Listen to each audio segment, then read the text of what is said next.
ماروت کا قصہ۔ حضرت ادریس علیہ السلام کے زمانے میں انسان بہت بدعمل ہو گئے تھے۔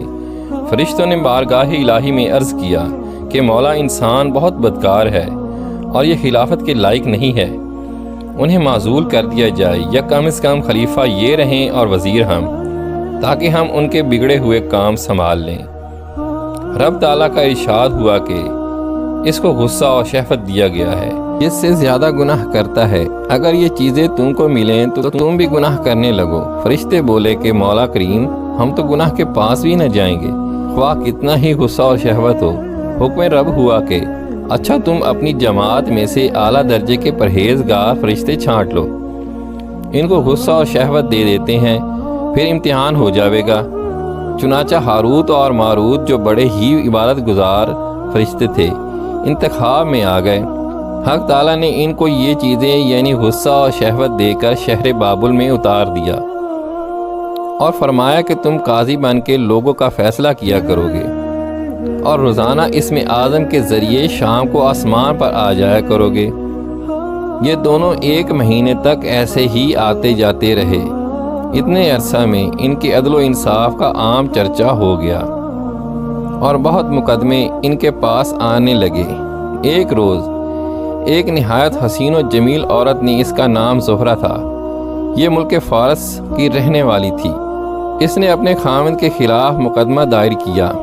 یہ دونوں اسے دیکھتے ہی عاشق زار ہو گئے اور اس سے برے کام کی خواہش کی۔ اس نے کہا، میرا دین کچھ اور ہے اور تمہارا دین کچھ اور ہے، اور اختلاف ہوتے ہوئے یہ نہیں ہو سکتا۔ نیز میرا شوہر بہت غیرت مند ہے، اگر اسے خبر لگ گئی تو مجھے قتل کر دے گا، لہٰذا پہلے تو آپ میرے بت کو سجدہ کرو اور پھر میرے شوہر کو قتل کرو، پھر میں تمہاری اور تم میرے۔ انہوں نے انکار کر دیا، وہ چلی گئی، مگر ان کے دل میں اس کے عشق کی آگ بھڑک گئی۔ آخر اسے پیغام بھیجا کہ ہم تیرے گھر آنا چاہتے ہیں۔ سر آنکھوں پر یہ دونوں اس کے گھر پہنچ گئے۔ اس نے اپنے آپ کو آراستہ کیا اور ان سے بولی کہ یا تو آپ لوگ مجھے اسم اعظم سکھا دیں یا بت کو سجدہ کریں یا میرے شوہر کو قتل کریں یا شراب پی لیں۔ انہوں نے سوچا کہ اسم اعظم اسرار الہی ہے، اس کو ظاہر کرنا بہت ظلم ہے، بت پرستی کرنا شرک ہے اور قتل کرنا حق العباد۔ لاؤ شراب پی لیں۔ چنانچہ شراب پی لی۔ جب شراب پی کر مست ہو گئے، زہرہ نے ان سے بت کو سجدہ بھی کروا لیا اور اپنے شوہر کو قتل بھی کروا لیا اور اسم اعظم بھی پوچھ لیا۔ زہرہ تو اسم اعظم پڑھ کر صورت بدل کر آسمان پر پہنچ گئی۔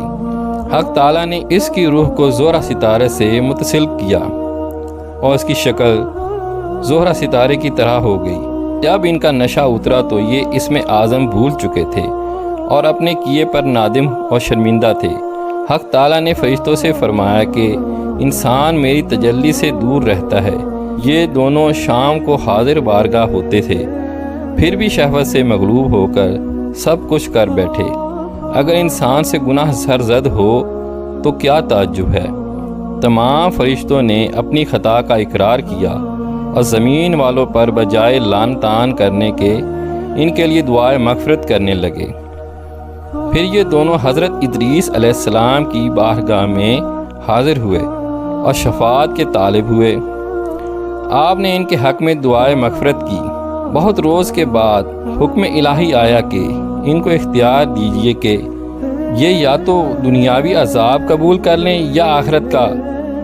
حضرت ادریس علیہ السلام نے انہیں حکم الہی پہنچایا۔ انہوں نے عرض کیا کہ یا نبی، اللہ کا دنیا کا عذاب فانی اور آخرت کا عذاب نہ ختم ہونے والا ہے، ہم کو دنیاوی عذاب منظور ہے۔ چنانچہ حق تعالیٰ نے فرشتوں کو حکم دیا کہ ان دونوں کو لوہے کی زنجیروں میں جکڑ کر بابل کے کنویں میں اوندھا لٹکا دیں۔ اس کنویں میں آگ بھڑک رہی ہے اور یہ لٹکے ہوئے ہیں۔ فرشتے باری باری سے ہر وقت ان کو کوڑے مارتے ہیں۔ سخت پیاس سے ان کی زبانیں باہر لٹکی ہوئی ہیں۔ یہ عذاب قیامت تک ایسا ہی شدید رہنے والا ہے۔ اب علماء کرام کی رائے ان سے الگ ہے۔ ایک عالم صاحب سے کسی نے سوال کیا کہ لوگ کہتے ہیں کہ ہاروت و ماروت فرشتے ہیں اور یہ سزا میں ہیں۔ ہاروت اور ماروت کا واقعہ قرآن مجید کے اندر پہلے پارے میں سورۃ بقرہ میں موجود ہے۔ دونوں فرشتوں کو بابل میں نازل کیا گیا، اور وہ دو فرشتے کون سے تھے؟ ہاروت اور ماروت۔ لہٰذا یہ دو فرشتے ہیں، ہاروت اور ماروت ان کا نام ہے۔ قرآن مجید میں ان کا واقعہ موجود ہے، اور ان کا معاملہ یہ ہے کہ اللہ تعالیٰ نے انہیں لوگوں کی آزمائش کے لیے بھیجا تھا۔ یہ لوگوں کو جادو سکھاتے تھے، علم سکھاتے تھے، اور لوگ بنی اسرائیل کے جو لوگ تھے وہ اس علم کے ذریعے لوگوں کو گمراہ کرتے تھے۔ میاں بیوی میں لڑائیاں ڈلواتے تھے، جدائیاں ڈلواتے تھے، رشتہ داریاں توڑتے تھے، اور اس کا غلط استعمال کرتے تھے۔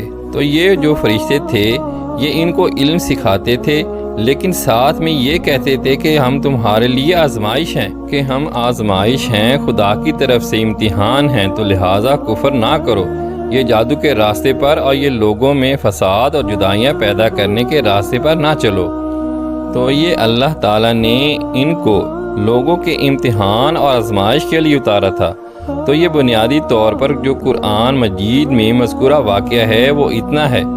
پھر آگے تفسیروں کے اندر اس کی تفسیرات بھی ہیں، لیکن ان کی جو تفسیر ہے اور جو اس میں تفصیل ہے اس میں بہت سے غلط اقوال بھی موجود ہیں، جیسے یہ کہ انہوں نے شراب پی، انہوں نے بدکاری کی، انہوں نے بچے کو قتل کیا، اس طرح کے واقعات ہیں۔ لیکن اس کے بارے میں جو محقق علماء اور مفسرین ہیں وہ یہ فرماتے ہیں کہ یہ درست نہیں ہے، اور ایسے واقعات وقوع نہیں ہوئے تھے، کیونکہ فرشتے اللہ تعالیٰ کی معصوم مخلوق ہیں، اور یہ وہی کرتی ہیں جس کا ان کو حکم دیا جاتا ہے۔